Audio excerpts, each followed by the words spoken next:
Cool. Here we go. Another day, Rhys. Another evening, another morning. It's all about the AI. The journey continues. What have we got this week? It's been a lot of days, Simon. It's a lot of days today.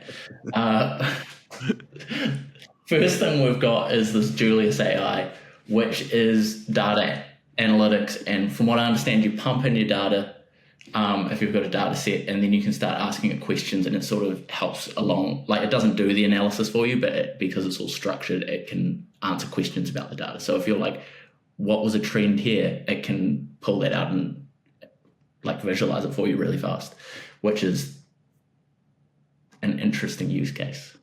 Here you go. It does. Well, it says it doesn't help. Can you update like research results, that sort of data set? Or is it more intense than just putting in some, we polled 2,000 people?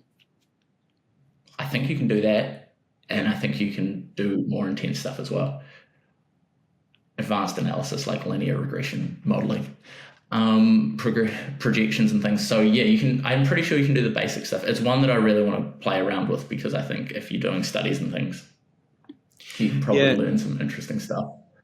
See again, based on our ongoing trend of using AI to allow creative people to be more creative, if this is going to take out the donkey work again, it's going to pull out, it's going to start these interesting editorial streams, I'm for this. This is good. This is interesting. Yeah, one of the reasons I think this is interesting is actually related to another thing I was reading earlier today, which is from A16Z. I don't know if you know them. They're the like big venture capital firm backed by two big tech guys. They always have interesting things to say.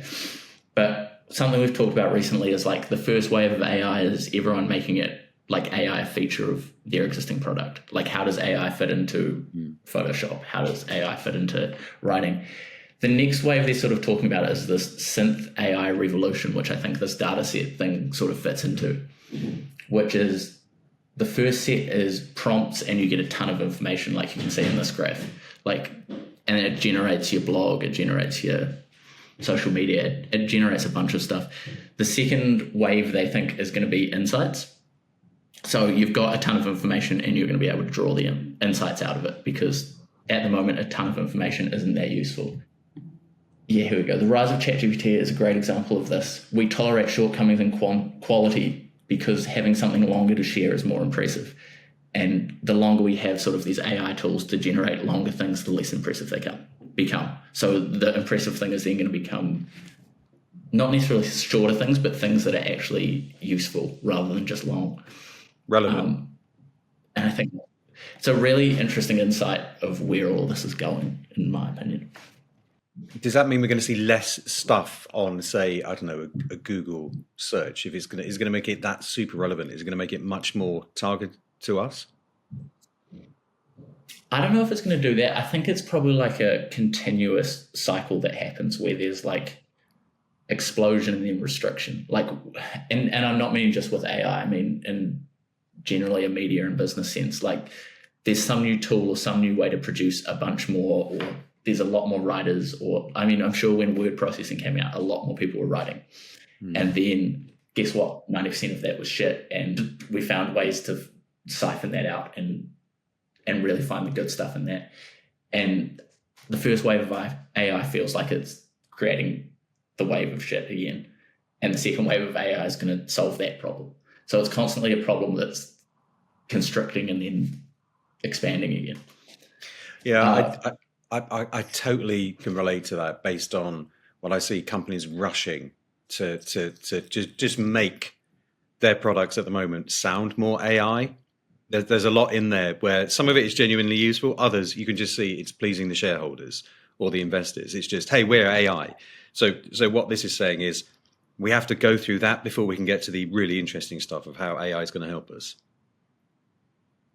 Yeah, and I mean, I'm not sure how much you're tapped into this, but so many of the conversations at the moment are just like, AI is doing a really meh average job. Like, no one's creating amazing stuff with AI. It's like it's doing the bare minimum average mean job. I mean, some people are creating some really interesting things, but as a whole, it's sort of like this flat, it's okay. Yeah, but as again, maybe It has, but nothing's been revealed yet because the stuff that we look through is stuff that you're right is kind of like on the outside. It's on the outside, but then what are the other companies doing inside? What are we about to launch into? Yeah, one, and again, this is sort of only talking from a like content perspective. It's not Yeah, talking from a insurance companies finding the 1% efficiencies by trawling through all that data. I think that's yeah. where probably the really impressive gains are coming for AI. Uh, yeah, that's one of the big ones. But to dovetail off what you were saying before about what's going to happen with search, I actually sent this to Natalie, our head of marketing ops, the other day, which is about SEO and generative AI and what all that might look like and where search traffic is going to go. Because are people going to keep searching on Google when they can just go into ChatGPT and be like, here's an answer? Turns out Google's just kind of building stuff in the background. They're calling it zero-click search, which is like you're not clicking on links. It's all just served to you up front. And this is the example they've got here, which is like you search something, project management in this case, and instead of like getting a wall of links, there's these boxes you get from Google. You get some of these boxes at the moment, like if you search a movie or something, but instead of a Google search with links, you're going to get like a summary of the thing you searched for and like natural language text. And I guess the big question for people is like, how does SEO work with that? And how does search in general work with that? How does that work? I mean, Yeah. there's a whole industry that's been built on SEO the way it's done at the moment. How's this going to change that? Precisely. And I was actually talking to a guy who works in the workspace I work in Auckland, and he has an AI-based company, and he's got one of his marketing people to just constantly search their company and a lot of the AI algorithms. Not entirely sure if it works or not, but he reckons they've seen results. That he reckons their company turns up in their versions of the searches anyway, which is an interesting thing to say. Interesting. Okay. So this then could be a bit of a game changer because it's being driven by Google. The vast majority of traffic at the moment is obviously going through Google. Therefore, this impacts SEO and how you approach SEO. And if you can still approach SEO afterwards, this will be something that the marketing industry as a whole will have to adapt to. This is an example of AI shifting how we do stuff. I would say so, but to what extent is probably the question. Because when you look at the examples Google's provided here, they sort of give a AI-generated description, or actually this is just a preview, and then a bunch of links off to websites. So it might actually be pro-content because it depends what you're searching for. If you're searching for how to use a project management tool, this one specifically says project management includes, and then it has a list of bullet points, which obviously someone's created, and the AI is maybe generated off the back of that, but then it links out to all of those. And you can see it's Asana. So I think SEO probably still has, as long as the AI is crawling the internet, SEO will still have a place there. I think there's probably a level of who are you pandering to? Are you feeding the machine or are you pandering to people? And that might be the switch that needs to come, is how do you write SEO for machines? Okay, all right. This is definitely something we need to keep an eye on. Do we know what the next stages are of this? Oh, no, I've got no idea. So it's obviously in a testing mode at the moment, though. As far as I think they're sort of trialing it on a couple of things, but it's not rolled out. This is in something called Google Labs or somewhere near that. Google Search Labs is where they're sort of beta testing it at the moment, I think. But I'm fairly sure they're rolling it out soon. Probably not wide scale, but definitely playing around with it. There's a bigger question that I'm sort of curious about here, which is who feeds the machine. Yeah. So if everyone's getting their information in these sort of AI generated boxes or just directly in a chat interface now, what's the incentive for companies to publish web pages? And who's going to those web pages? And so if people are going, who's going to these web pages, then what's the point of like who's publishing content for these machines to surface to people? And it's just an interesting sort of concept. I mean, okay.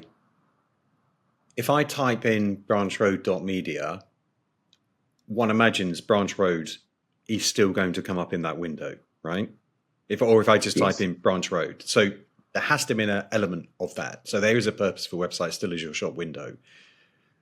But in terms of the content, are you talking more about the blogs? Are you talking more about the articles that people are writing, nurture programs? Yeah, I'm talking about what's the incentive for a client of ours to publish a blog when all that's going to happen is the AI models are going to scrape that blog, pull out the information, and surface it on their interface. And so the blog's getting no eyeballs because it's only appearing in that interface. So why are brands going to keep publishing that stuff? And so if brands go, there's no money in us to publish this, then they're going to stop doing it. And then there's also going to be no information for those algorithms to start scraping information. Is there another mechanism that people start feeding algorithms that's not web pages? That might be an answer. I don't know what that looks like, but it's just an interesting wrinkle at the moment that I'm sure will figure its way out. Okay, let's keep an eye on this one. I feel we're punching in the dark at the moment because we don't know enough about it, but we do certainly know there's more questions than answers because this will impact. A lot of questions. What else have we got in here, Simon? We've got Google Product Studio released just like, this isn't groundbreaking, it's more image generation stuff, but basically you can upload products, like your products in here, and then just like describe a scene and it'll create a nice scene for you, which is pretty useful. I think it gets interesting when you start talking about branding and how rigid a lot of brands are with their design and what happens if people are just quickly throwing this stuff out and making it look cool. And it's not a long process anymore. It's crazy. That, again, I know we've talked about my old days before doing photography at a university during the 1990s, but the first iteration of Photoshop would be so long, so tiresome and so boring. This, just instant. I guess the only question over here is, what would brand teams have to say about this? There must still be restrictions on what you can and can't do because AI, I'm looking at these, they look so twee. Now, brand's not going to want that unless you're a small organization that has no brand resource. We just want to take an image. We've got an image. We just want to put a nice background behind it.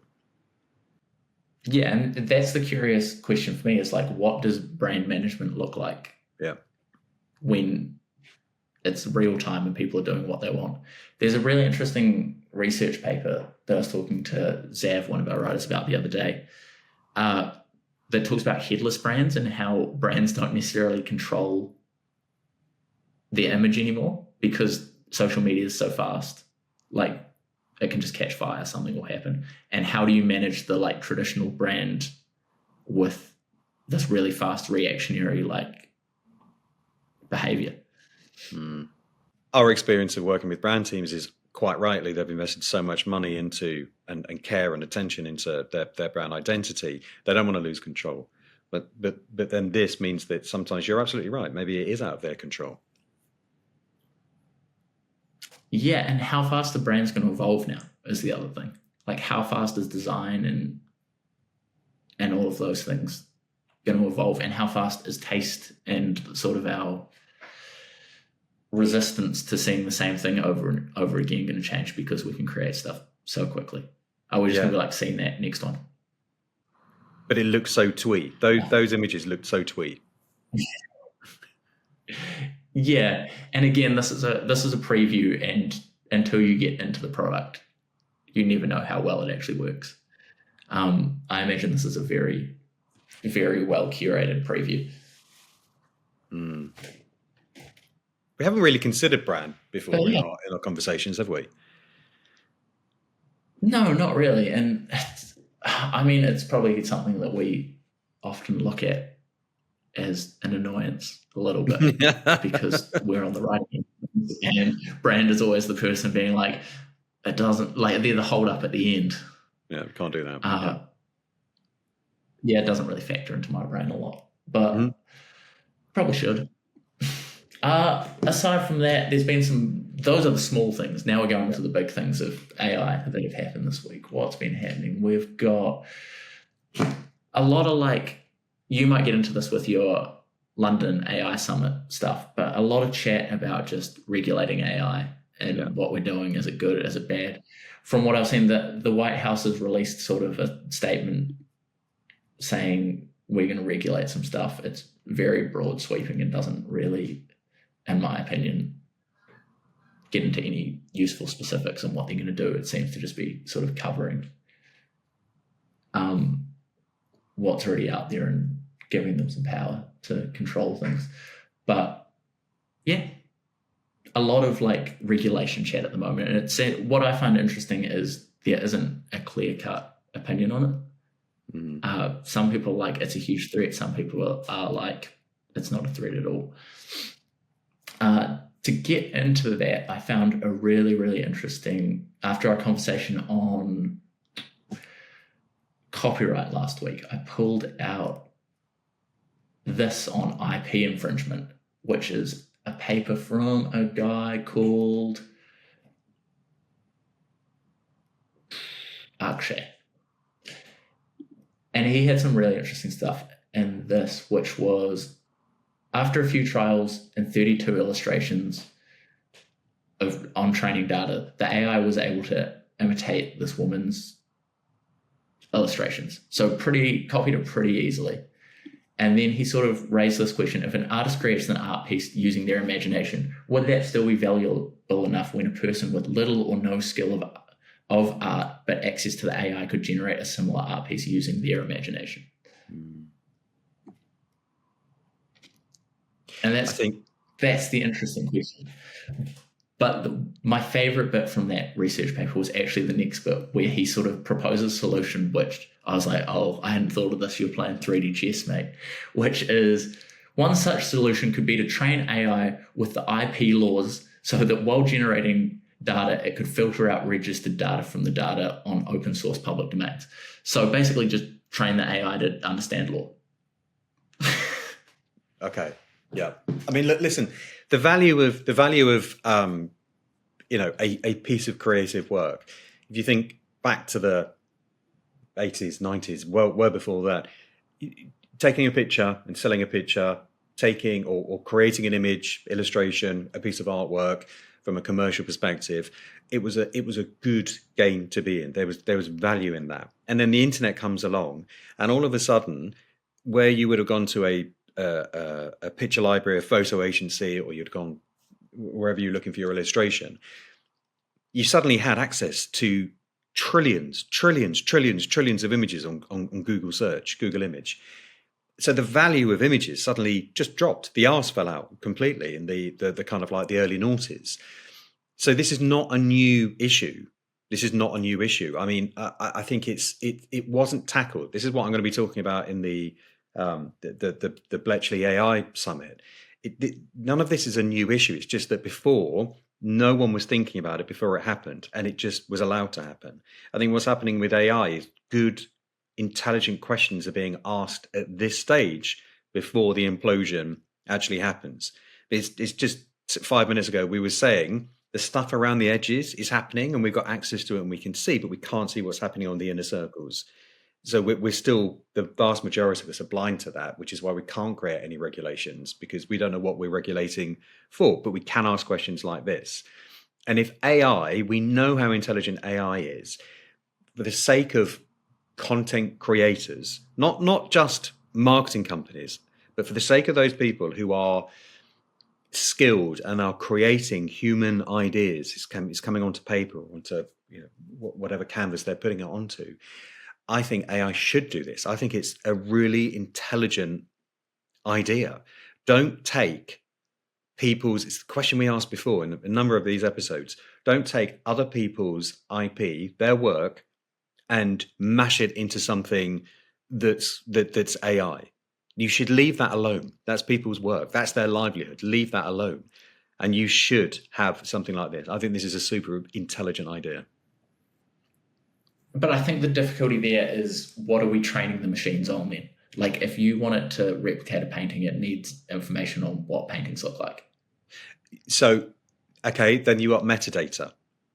There must be metadata. There must be there's a way that you can, I don't think you even have to educate AI. It should be able to see, here's a blocker.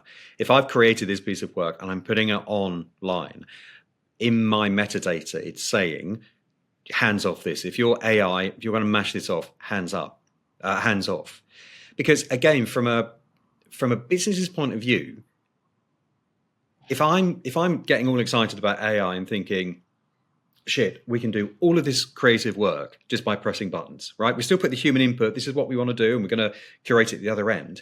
I have no idea if I own the rights to that image. And as a business, what I don't want to do is a big campaign with these amazing AI-generated images and then have 50 creators, 50 artists, 50 photographers on my back suing me for using their image without me paying them to sell my product. It's a massive quagmire of problems that needs to be solved. Yeah, no, what I was getting at is, what if we're not feeding people's art and images into this? Yeah. It doesn't learn, it doesn't evolve. It's a static thing. Yeah, okay. But again, I think metadata, it's almost like metadata or a meta tag can say, look, you can look at my ankle, you can look at this, you can see and learn from it, but you can't use this. There must be a way of doing that so you can still learn from it. Yeah, I'm not entirely sure. From my understanding, is it looks at everything and goes, "This is my best guess estimation of what this is." It's a guess, not so much pulling from a database. Okay. And mashing things up. It's sort of like, of the 1,000 things I've seen, this is what I think a dog looks like. Right. And that's why you get some weird results. Okay. But my point is, if you can put men on the moon with technology that is now less than a modern day toaster, I'm sure we can resolve this issue, which means that we get the benefits of AI whilst also people can retain their copyright. They must be able to. There must be a solution around this. Maybe we should write the solution. Yeah. I think we need to get the lawyer in, because there's so many different, I mean, and it depends where you are, but there's so many different things it could be. Like, in what case is it transformation rather than copyright? In what case is it, what's the other one? No, my brain's gone. But there's so many different ways that it can not be copyrighted, and there's so many grey areas. Yeah. But this is the argument that's been going since people have been making money advertising their products with copyrighted images. This argument's been going on. It's only that every stage of technology or technological advancement that it just amplifies the issue. It amplifies the issue. People are making less money from their works of art, their original works of art, because there's so many images online at the moment. Yeah, I guess to me it's slightly different, because in the past people are losing money because people are directly copying their art. Whereas AI isn't directly copying their art, it's taking a sample of their art and transforming it into something else. Yeah. Okay. So there has to be an element of, for this to be tackled, there has to be an element of, it needs to be more subjective. So there's an element here, the grey area you're talking about, there has to be a subjectiveness about it, because there has to be, it's called moral rights. That's what IP is, it's moral rights. This is my image that might be used elsewhere. this is way out of our pay grade. Yeah. We need the lawyer. Oh, 100%. How can I guess to cap it off, how can you say 30% of my image was used in this, or this is 10% my image, and how can you prove that? That's the curious thing for me. And even whether you prove it or not, again, as a business, as a marketing team, you need to know that you don't need to get into that argument. You want to know that you are protected. If I'm going to hit a button of I want this, and this, go, and it suddenly creates this image, I don't suddenly want those rights holders on my back saying, you've used our image, we're suing you. That's the ultimate question. You don't want the problem to start. No. And I'm sure things may have already popped up. Like, I can't remember if it's OpenAI, but someone's cut a deal with Shutterstock to use all of their images. And I'm sure things will just pop up that are like, these are 100% safe images if it hasn't already arrived. Do you want to kick us off with the London AI Summit stuff then? Yeah. So I was watching this with interest when it happened. It's the UK AI Safety Summit. There's a few things that caught my attention around this. I mean, to do the boring stuff, right? There was 150 representatives, or around 150, and they came from across the world. And they all smashed into Bletchley Park. Bletchley Park is home of the Enigma machine, the ingenious World War II codebreaker. So there was a reason why that was the host. That was certainly a world first. And in attendance, you had prime ministers, you had ministers, you had industry CEOs, you had super intelligent academics, you had civil society groups, you had charities, lots of people, all with a keen interest in understanding what is the impact of AI, what's it going to have on society, what's the impact it's going to have on business as well. And I think it was good to see, actually quite reassuring to see that you had, the two of the major players in AI. You had the US and you had China represented there as well. And it was really important for me that China was there too. Organised by the UK. Basically, the UK has a very small stake in, AI development compared to the superpowers behind it. But what the UK was doing was almost like acting as this first AI referee. Although we did find out that the UK government is planning a AI supercomputer. It's going to be building this massive computer that's going to go 10 times faster than anything else that the UK has ever had before. How that's going to be used, no one knows. Oh, they haven't made it public, but I think it's just a statement that the UK are involved in AI. And I think there were multiple motives for the event, but the overarching goal was pretty simple. It's kind of, as we've discussed, don't be making the same mistakes as the generation ago, the previous generation. Tech exploded. Nearly everyone just sat back and marveled at the wonders of where tech was going. No one took charge of considering, well, what are the societal or the security impacts of all of this change, this evolution? And there's a lot of people living with that now. We're all being impacted by that now. So this time it feels that as a collective, people want to come around and agree and create ultimately some rules before that horse bolts, the AI horse bolts. And I think, again, we talked about this, two groups really surfaced around this that are driving these conversations. You've got what are being classed as the AI doomers, and they're the ones that talk about the existential risks. And you've got the AI optimists who talk about the amazing possibilities. But the reality is, in my opinion, most of us, we probably sit in the middle because we can't quite understand it. Our brains can't quite see, there's a bit where we think about the robots over there, and there's a bit where we think about, the fact that cancer is going to get spotted. So that's gone from the scary to the amazing. So I think probably most of us sit in the middle. In terms of takeaways, we've just said it ourselves, no one's in any rush to implement any strict rules just yet. We're still in this learning stage. It's the conversation stage. But there was this physical outcome to the summit. A reporter buddy of mine who was covering the event said at the beginning, wouldn't it be great if we had something as a result of this? It wasn't just talk and let's meet again in a couple of years. And all of a sudden there was this physical outcome. We had it's called the Bletchley Declaration on AI Safety. And that statement has been signed. It's like an open letter. It's been signed by representatives, companies of 27, 28 countries that were in attendance, but it does include the US, China, and the EU as well. And this is what the UK government were calling this world first agreement between those who signed it. And it's really there to identify the AI safety risks of shared concern. And then they call it, I wrote this down, the respective risk-based policies across the different countries. But again, to stress, no one is talking about what those policies could be. The one thing that most people are concerned about is this, it is what they're calling the frontier AI. We discussed that before. So that's the most sophisticated.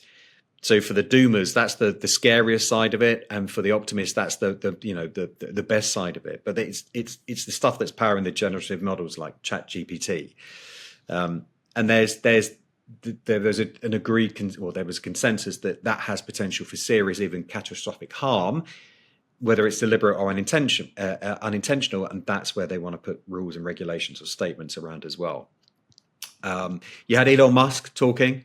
He had a fireside chat with the British Prime Minister, Rishi Sunak. And I think we may have all seen the headlines. He warned that technology would eventually replace all human jobs. On the other side of the coin, you had Meta releasing a statement. Nick Clegg, he's saying, hey, look, there's moral panic. It was the ultimate AI, calm down and have a cup of tea type of message from Meta. And then in next steps, the UK government said there's going to be more AI safety summits. We know South Korea is launching a mini virtual summit, and that's likely to take place in the next 6 months. And then France are hosting the next, I suppose, in-person AI summit, and that's going to be next year. And I think from a wrap-up conclusions, I'd say number one, there is an appetite to put rules in place. We know that. Security seems to be the key area people are focused on, whether that is an unintentional or an intentional threat to security using AI. Moral rights, such as copyright, I found very little conversation around that, but I think security outplays that. And the fourth, and probably the key piece of learning for me, is this is going to be frigging hard to get everyone on the same page, because everyone is kind of like punching in the dark at the moment. But this is the start. And I like the fact that we all accept that the AI is still going to be a bit of a Wild West, but at least we're going to put some sheriffs in place. The idea is to put some sheriffs into that Wild West. Yeah, I think you're right. It's going to be the extremists on both ends aren't correct. It's going to be both. We're going to have good and we're going to have bad. Yeah. I'm super curious. I thought you were going to go conspiracy Simon there at the start, but I can't. How concerned? I can't afford to be a conspiracy. Legitimately, how concerned are you? Where do you land on that spectrum of like concerned versus enthusiastic? I am sat on the fence, right? I'm a proper liberal approach to this. I think for everything that is good that's been invented since time began, someone will try and use it for something that's bad as well. So I completely see the huge benefits. They're already talking about how certain types of cancer is being used in hospitals, AI is being used, and it is exponentially speeding up the identification of cancerous cells. Things like a patient goes in to be tested, and rather than waiting 5 to 6 days to be told you've got the all clear, they get it in about 6 or 7 seconds. So you take out all of that, and that's just the start. But then you also see these machines and you're hearing how people can use those for terrible things. There's biological benefits of AI, but then those biological benefits you can weaponize them. So there's talk of how that's being weaponized. AI injecting cancer. It is incredible. The benefits for me are fantastic, but I lived through the fact we just let the last tech explosion happen, right? I've got kids. I see how, for me, social media is a wonderful tool, but I also see how dangerous it can be as well. It's ridiculous. You'd have thought, social media would be dangerous, but in the wrong hands, it can be weaponized, and it's something that we are now trying to police the internet way after the horse has bolted. So with AI, I do want to, as a boring middle-aged man, I want to know that we do have an understanding at the least of where these dangers lie and have some protection in there too. Is there a specific concern you have? Like, there's so many different areas that intersect. Is there like fakes? Are you worried that fakes are going to dominate the internet? Are you worried that some AI is going to take over and take control of the nuclear codes? Is there anything that actually tangibly freaks you out? I think we're far too intelligent as humans to allow that to happen on the nuclear button. Right? I think that doesn't concern me. Robots taking over does not concern me. Deep fakes, using AI for more scams concerns me. I see the vulnerable people in this world as well. That concerns me. That needs to be policed properly. The use of coming up with faster ways of killing people, I've got to be honest with you, that concerns me as well if it's in the wrong hands. So I have a range of concerns and a range of hopes for AI. For us, bringing it back to marketing, again, every time we speak, every time we do one of these, I see that AI is going to help us be much better at our jobs. It's going to allow us to be much more creative. It's going to allow, like us in the right hands, it's going to allow us to, help brands be more relevant as well, because we're allowed to put more human think time into the more important stuff, and AI is going to help us direct that, but it's going to do a lot of the grunt work. Well, to get you full conspiracy Simon again, let's get him out. If you were to make a call on where you think parts of marketing will expand and parts of marketing will shrink in 10 years' time due to AI, where would your guesses be? Well, okay, I'm going to be a bit more controversial here, and I'm going to say that I think AI is going to allow better content to surface, right? I think content is going to be better as a result of AI. I think there's going to be so much dross out there because it's the same as it is now. Everyone today, I grew up working in radio and TV, and it was a right to be a TV broadcaster or a radio presenter, right? Or a broadcaster. And then same if you worked in newspapers or magazines, that was a privileged right. And all of a sudden the internet comes along and the arse falls out, and then everyone's a publisher. Look at us, we're broadcasters, we're doing this webinar. And I think the thing is, though, I'm not going to engage in someone's webinar. I'm not going to engage in someone's crap piece of content if it doesn't resonate with me. And I think that's going to allow the good people to be even better, which means that content's going to surface. So there could be so much content out there. There's already so much content out there. There's going to be so much more because of AI. If everyone's using chat to generate just tons of shit, the good stuff has to surface. And I think that's what's going to happen. Whether it's visual, whether it's a piece of art, whether it's a animation, whether it is a design, whether it's a written piece, whether it's whatever, someone singing, it's going to be better. The good stuff's going to get better. That's interesting. I'm probably a little more pessimistic. I think there's going to be so much crap. I think it's going to be an unbelievable crap, and the fragmentation we've seen in music and content, just in all content, people going into these smaller little Discord servers or their favorite newsletter, their Substack. And I think that fragmentation is just going to continue. And if people get to the point where they can just personalize everything, and you can create personalized content for each individual person in your audience, we're not going to shift closer to good content. We're going to shift closer to incredibly specialized content where people aren't sharing experiences anymore. I think that's a real weird space to start looking into. You're right, but again, I no matter how advanced this technology is, right? No matter how nuanced this technology is, I think for me, as you know, Rhys, I'm quite a simple person, and I see that across the thousands of years of humankind, you've had all these developments, right? You've had all these developments, and I don't know. I think you things land, right? Things land, and people settle down as well. I look back at how humans react to media, because this is media, and I'm looking at my TV now, and I know for a fact my TV's got about 1,000 channels now, right? I mean, Jesus Christ, I grew up with 3 channels and some radio stations. That was me. With this TV though, on my satellite box and access to everything, there's probably 2 channels that I go to because they produce content. They produce what I like.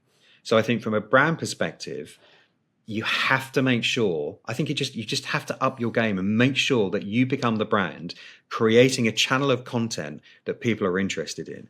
And yes, personalization is going to be key. But again, I look at my kids. There are trillions of YouTubers out there. They only have between them 2 that they go to time and time again, and they are entertained by these 2. So yeah, even though there's going to be more noise, there will still be, against human instinct, to go to stuff, go to places where you're going to be entertained.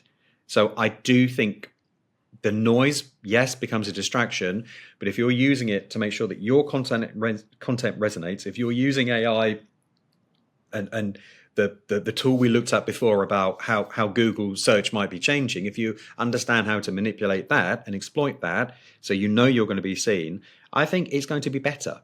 I do, because I'm frustrated and annoyed by that shit over there. I just want to go to a place where I'm comfortable and I know I'm going to be entertained. It means, again though, talk about your product, you're fucked, because no one's going to care about your product. What they're going to care about is, again, because people still feel like this now, they don't care about the tech spec of your product. They don't care about, really, I know there's this hey, let's tell your honest, true, genuine story about how your product's produced. People actually don't care about that. They care about how you're relevant to their day-to-day lives. They care about whether you're solving one of their problems. They need to know that you resonate with what people care about. So tick all those boxes. AI is going to be fantastic for you from a marketing perspective, is my opinion. And I'm normally glass half empty, right? Yeah, no, that's a good take. I have, and marketing I think is going to be good. I think the one question for me is, what are the chances of this get so sophisticated that we don't need marketing anymore? Yeah, it's true. It's all just completely AI. So then you're on the Elon Musk side of things, where he says, go and find something else to do because you're not going to have to work, right? Go and take up gardening. That's his view. Elon Musk's view that he came out in this fireside chat he had with Rishi Sunak at the Bletchley Summit. That's his take on things. But then you have other people on that side. It's just a question of like, how fast does this change? Because it's moving so fast at the moment. Like, there's been a question floating around, which is, how soon will the one-man billion-dollar company come around? Because you can automate all these things with AI. Like, are we going to see that in the next 10 years? And I mean, if that's possible, I imagine a lot of the marketing functions can be automated. Yeah. And so that's a curiosity. Yeah, but again, it's exactly, choose my words carefully here, because what I don't want to do is come across, I read many writers, I saw many photographers when the internet became a thing, and broadcasters have an emotional reaction to say, oh, it's all nonsense, it's all going to be crap. It's not. It was brilliant. And people who adapted to that brilliance and used it properly made money out of it and benefited from it. I think it's going to be the same thing. If you just allow everything to be created from the same source, which AI is, it's got, we talked about the fact that if you block all images, AI can't learn what a dog looks like, what a horse looks like, what a house looks like. It just can't do it because it needs to learn and mimic that. I think if you allow AI just to take over everything, it's just going to be a repeat of the same thing. And AI is nothing unless the audience at the other end are engaging with it when it comes to marketing.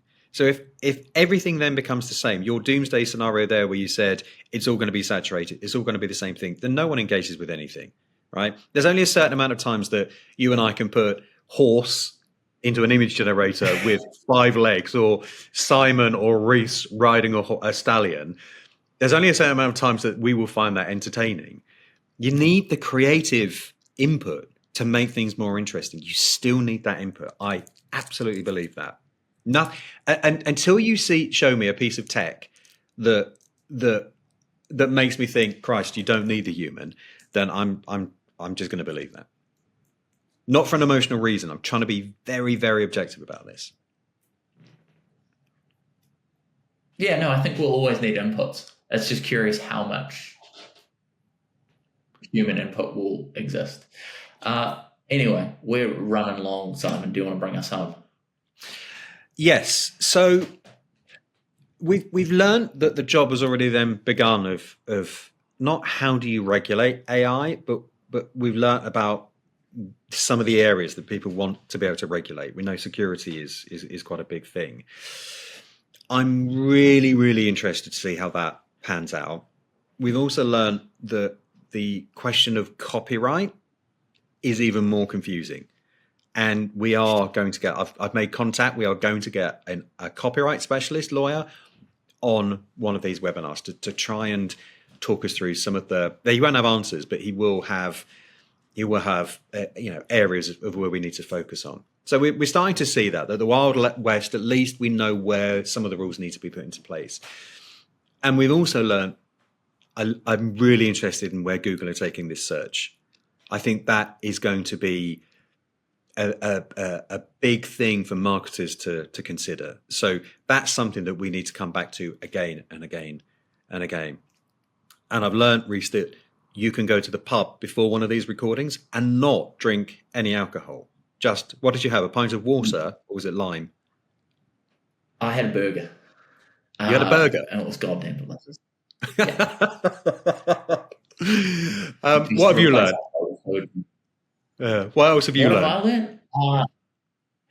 I learned a lot about your AI summit and your general disposition on AI. Yeah. I think that was good to hear. Yeah. I like hearing people's opinions. I like people just shooting from the hip, saying what they think. Yeah, it's all just moving so fast. Like, we record this, once a fortnight? Yeah. And there's more news than we can cover. Yeah. That's what I'm seeing, is it's developing so fast. And you can see it popping up at the bottom here. OpenAI, which we haven't even covered, released their latest GPT updates. And there's all these people who have built businesses using the API that are just like, you've ruined my business. It's obsolete now. And there's this whole narrative happening where people are really upset because they've built their business on an API and it's changed. So I guess what I'm learning is the speed is crazier than probably anything else I've experienced. Yeah. And it doesn't seem to just be hype. Like, the fact that there's a tangibility to it. Like, when you watch all the crypto NFT stuff, that it was like, why are people buying little art pictures? Like, what's the real world value? The fact that you can sit in the tool and start doing stuff gives you like this is happening sort of feeling. I think that's the thing that's resonating with me a lot. It's just the speed of it.